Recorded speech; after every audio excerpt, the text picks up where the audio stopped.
சாரை எனக்கு 20 வருஷமா தெரியும். 1 கோடி ரூபா. இந்த வேலையை அவர் தான் எனக்கு வாங்கி கொடுத்தாரு. 2 கோடி.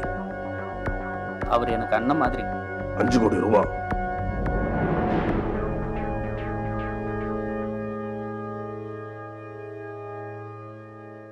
ஏதோ ரிட்டையர்மெண்ட் ஆகிறதுக்கு முன்னாடி கொஞ்சம் செட்டில் ஆகணும்னு நினச்சி கை நீட்டிட்டேன். இப்படி ஆயிடுச்சே. பத்திரிக்கையில் பேரை போட்டுருவாங்கன்னு பயந்து தான். எந்த பத்திரிக்கையிலிருந்து ஃபோன் வரலையா? வரலையா? உன்னை யாரும் நல்லா ஏமாத்திருக்காங்கயா? ஏமாத்திட்டாங்களா? நினைச்சேன். வருமா சர்மா 2 பேரும் திருட்டு பசங்க. ஊட்ட கட்டுறேன்னு சொல்லி விலையை 1க்கு 2 ஏற்றி விடும் போதே